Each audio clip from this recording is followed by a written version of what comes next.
Hey guys, welcome to the channel.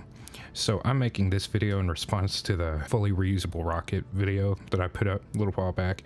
It's just the biggest vehicle I made, and that video really took off. I was quite surprised. So far, last I checked, it's just over 8,000 views, and that just blew my mind. So I'm making this video in response. I thought, some people might want to know how to make these boosters. It's not as hard as it looks. The reason why I'm starting from the main menu is just to show you the game settings I use. So let's create a new world. I like to play in sandbox because I don't like these other two. I just go with the NASA flag because why not? YouTube madness. So under difficulty options, I leave basic alone. I like to allow quick saving and reverting flights. So under the advanced, I like to enable part pressure, G-force, and Kerbal G-force limits. I also like to require signal for control in plasma blackout. If you have the mod FMRS, I like to include docking events as staging, and then I put the stage delay for like 5 seconds. It gives you enough time to clear the booster. With it down here at 0.5, sometimes you'll spawn inside of the upper stage and things will blow up, so I give myself plenty of time to get away. Also like to control stages that are uncontrollable, like if you have a fairing that doesn't have a computer chip in it. And I think that's it. Let's go ahead and get started. Okay, so between the time of the first video I put up and this one, I got new lighting. So I don't know if if you're able to notice it or not, but just FYI, it's from Black Rack, same guy who did the clouds. So kind of some precursor stuff here, but I'm gonna try to be as thorough as I can, going under the assumption like you borderline just got the game and wanted to skip all the easy stuff and go straight to the difficult stuff. But if I skip over anything, just ask in the comments. It's entirely possible because I don't have a degree in engineering. Okay, so obviously you're going to need like a computer chip to build the booster, but I don't actually start with that because essentially once you get the full booster in here, it's a lot harder to work on the engines, so I like to do that first. If you're wondering what tanks I used in the previous video, it's these here from the near future launch vehicles. Looks like an orange donut inside of them. However, I'm not going to use those tanks in this video just for simplicity's sake. I'm going to use the Saturn V parts from the DLCs for this game. So I like to start off with a small tank like this one, like small vertically. And the reason for that is just easier to work with, and if you're dealing with the full stack, if you end up with the wrong thrust to weight ratio, then it's easy to just grab a small tank and move it around. I like to use the vector engine here for the boosters. That's what I'm going to use in this video. So one of the mods I have lets me go past 8-way symmetry, as you can see. So I can put 10 on the outer ring here. I would highly recommend that mod because it's a nice quality of life deal. Okay, so I put 10 engines here because that's what would fit. And as you can see, there's no part clipping. Then I right click on this and I go ahead and turn off gimbaling by hitting this toggle here and then setting the gimbal limit to 0. Because these vector engines are extremely powerful with their gimbal, and I don't want much. You don't need much. Then for the inner ring,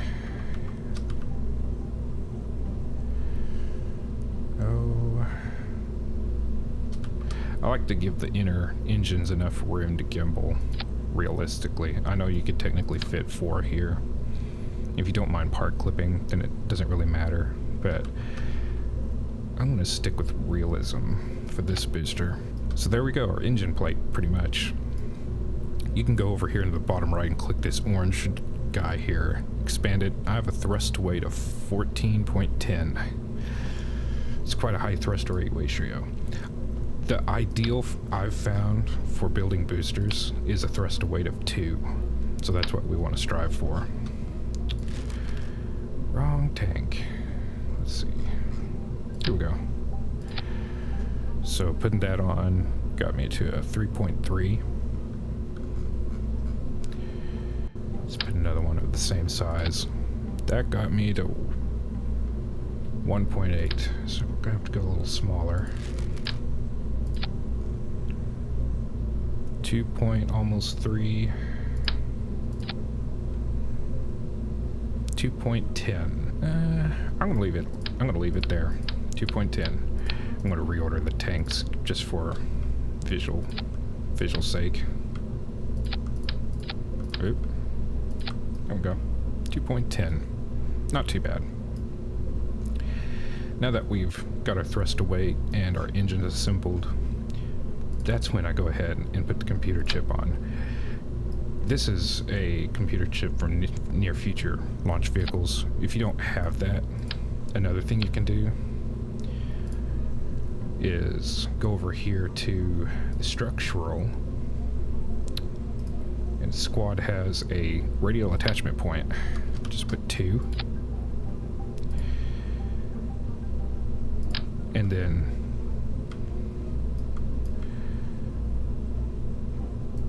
put a smaller one on like that. And the reason why you want 2 is just for, you know, balance purposes. I'm gonna use this one though because it looks nicer. So this next part, this is the only part clipping that I like to do. I'm not a fan of part clipping, but in this case I am. But I like to put my power source underneath the computer chip, just simply because of the upper stage. I've been hot staging and those are prone to blow up on top. So then we can get our decoupler. We don't want a separator, we want a decoupler. So put that on. Things are looking pretty great. So at this point, what we can do is go ahead and reroute to our docking port or decoupler. And the reason why is if you put your vehicles in different files, like if I named this booster and then the other one upper stage, it's easy to import the booster and then attach it by the decoupler and not have to go to a bunch of trouble. Landing legs. This depends on the size of your vehicle. These here from the Kerbal Reusability Expansion Pack, mod, they have better performance, like thrust weight and things like that, but they're not as structurally sound as these guys. These guys are big and stuff, but they work really well. I'm going to use them for that reason. So that's kind of the basics of the booster. So the next thing that I honestly kind of forgot about is our action groups for the engines. So what we're going to do is we're going to select this outer ring. So you go up to the top left, actions, and click on the outer ring of engines. I'm going to put these in custom group 1 and custom group 2. I'm going to explain what I'm doing. So then we can right click one of the engines, remove from symmetry, click that engine, then click the ring again like that, and it'll show you that it's no longer part of it. And then just do that for every other engine.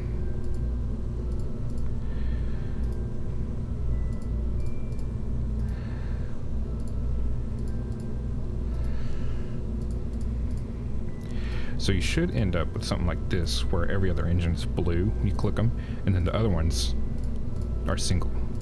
So then I'm going to click the tank just for ease of seeing purposes, but when you hover over these on the left, it should highlight what you're going to affect. I'm going to take on custom 2, I'm going to take the group of 5 off, and then in custom 1, I'm going to take the single ones off. So what you'll have is custom group 1 will toggle these engines, and then custom group 2 does the others. And the reason why I went ahead and put the engines in both groups to start with is it's faster to do it that way, less of a headache. So we have our booster, thrust weight of 2.07, pretty good. So the next thing is the flaps. So the reason why I don't use grid fins and I don't use air brakes, let's see, air brakes, here we go. And I don't use air brakes is because I did some testing and I have found the flaps to do slightly better thrust to weight and delta V And then on top of that, you don't have to do as much with the boost back burn. And then with air brakes, I generally end up spending about 300 on the landing burn, whereas with the fins, I can get 2. So that's why I do it. So I try to stick with small flaps, these tail fins. So the reason why I do the tail fins, these in particular, is because at least with the larger vehicles, if you have they won't touch each other. They'll just get real close.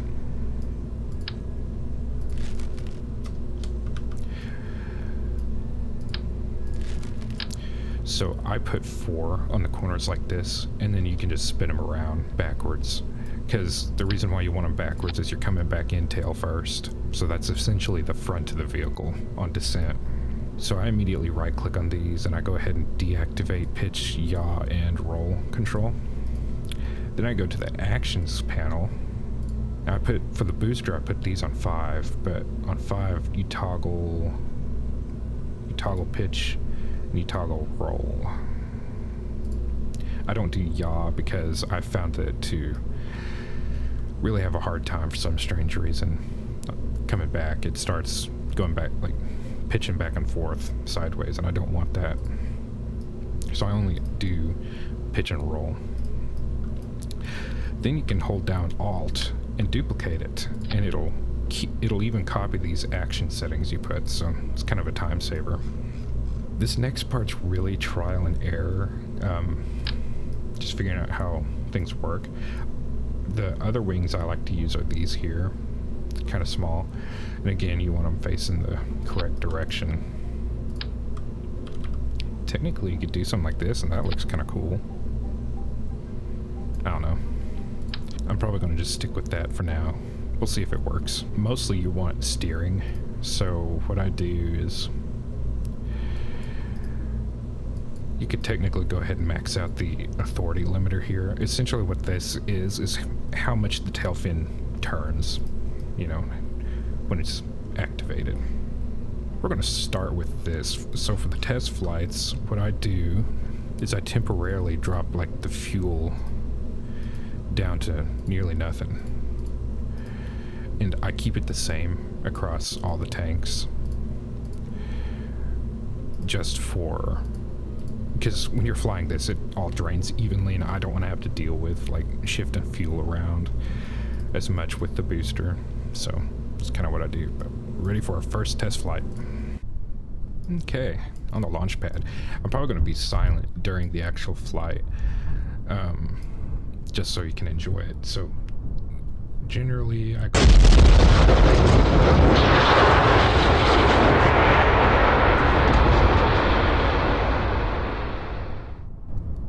That was loud.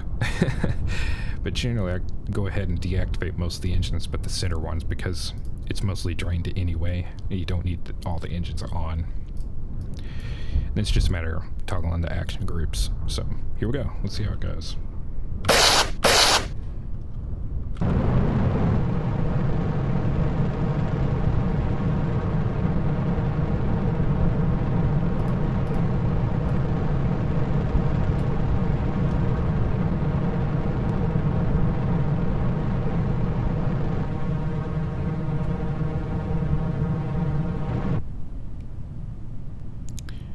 So one thing I forgot to mention, but the goal of these test flights is to see how well the vehicle controls itself on descent. It's not even really if you can land it. So seeing this dude's flip upside down like that, that's actually kind of a good sign. That means you're going to be guaranteed to go in tail first.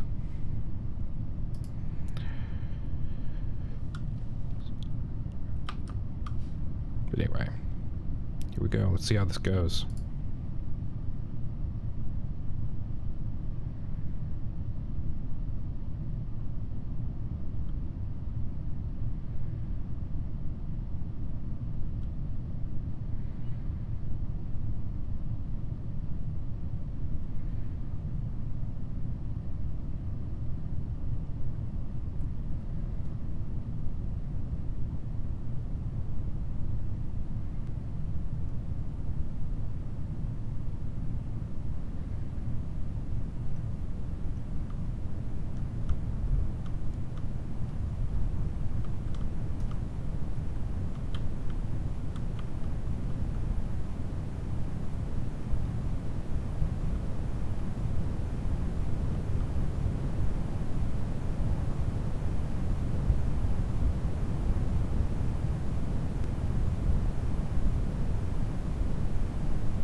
This is going to sound bad, but I was actually kind of hoping that would happen. So obviously I couldn't really steer it that well. I'm going to put a fourth one on here, just see if that helps or anything. Now I'm actually going to lower this set of flaps here. Here we go. So hopefully this gets it. Let's try again. It's the first time recording videos, you gotta give me a little grace.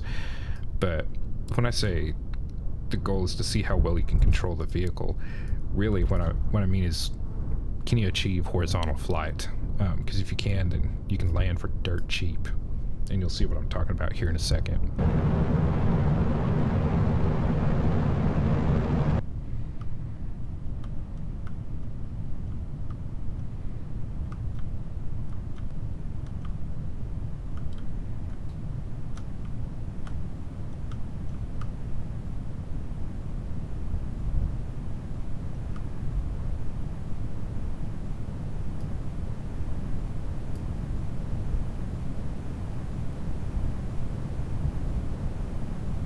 We're doing better, but still not quite good enough.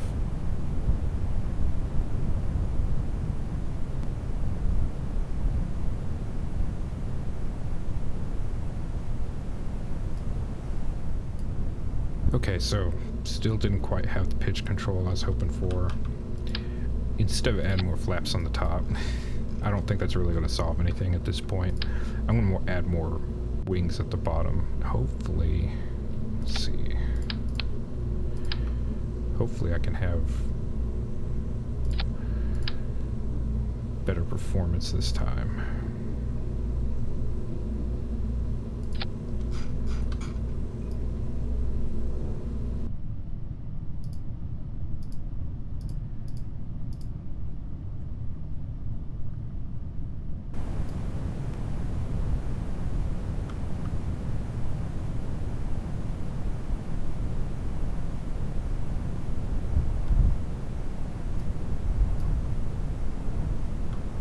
Oh, so close.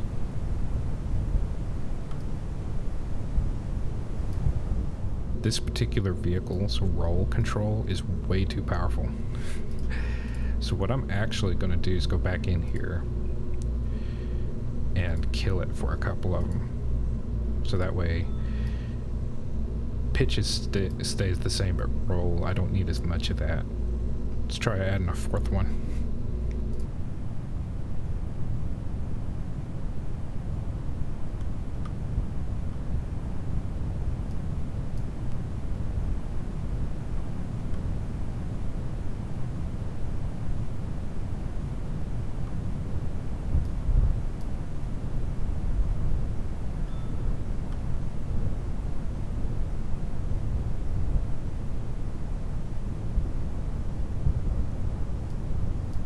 And there we go. Let's see how slow I'm going. So if you keep it level and then just let it kill off a lot of your speed, landing is going to be cheap. Look at that, I'm almost upside down. Yeah, I don't let it go under 3 without igniting.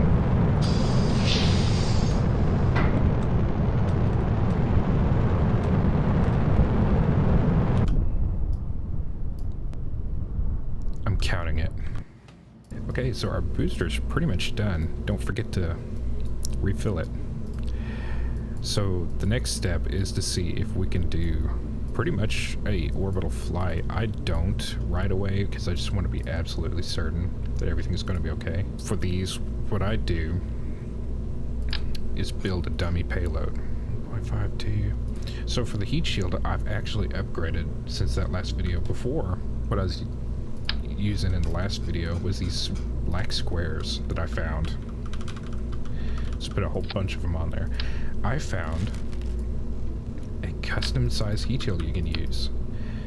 So you can set, let's see, I want legacy texture so you can see it on a diameter of, let's see, I think this is a 5. Oh, I guessed right. Okay. Length. something like that. I go ahead and set the size before I put it on here, because I found if you don't, it messes things up for some reason. Yeah, ugly, but we can change the texture. I think that there's one I like. Ah, here we go. Well enough. Anyway, this is pretty much our dummy payload, which is going to be our upper stage later. If you want to add the icing on the cake, you can go ahead and like add the engine bay. If you don't have that, what you can do, KSP has some interstage structural tubes here that you could put there instead. They even let you customize how long they are. Look at that, on the launch pad, ready to go. Generally with a design like this, you can go down right about here. The previous design from that previous video, I think I went plumb down into the I and liquid here right before the D. Okay, here we go.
Oh, I forgot RCS at the top of the vehicle.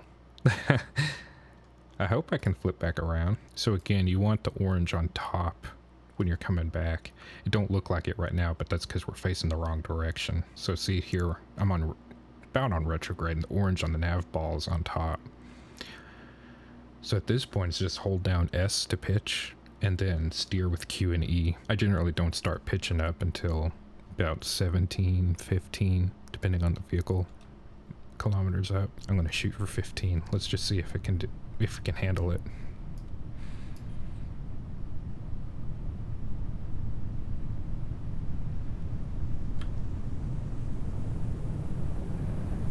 I ended up doing 13 because I wasn't paying attention. Mine went blank. Oh yeah, this thing's going to be able to fly easy. Look at that. I can pitch up way later.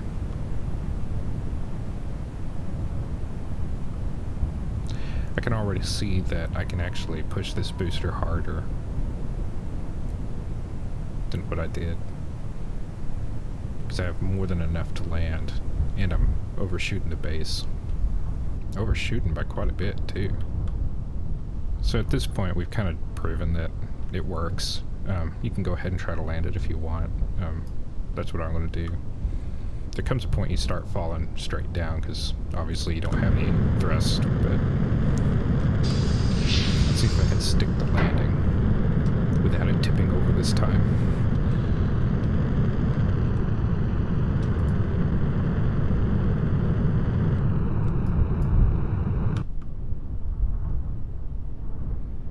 Oh yeah. True test, turn off the SAS and see if it still stands. Indeed. So yeah, that kind of concludes this video. If you want to save just the booster by itself, I just delete the dummy payload that you put on top. Save it like this. So yeah, let me know what you think. If you have any questions, don't forget to like and subscribe. Helps out the channel. I've still got to get a profile picture on it. So I was actually thinking of a couple of series down the road that if there's enough interest, I'll do them. One is to build a fully reusable vehicle that can be reconstructed outside of the VAB and flown again using this type of vehicle, and that's why I actually built this one. I have that in mind. And then the other series would be to fully colonize the entire solar system, moons and everything. So if you guys want to see that, let me know and I'll go ahead and start in on that. But yeah, until next time, see you around.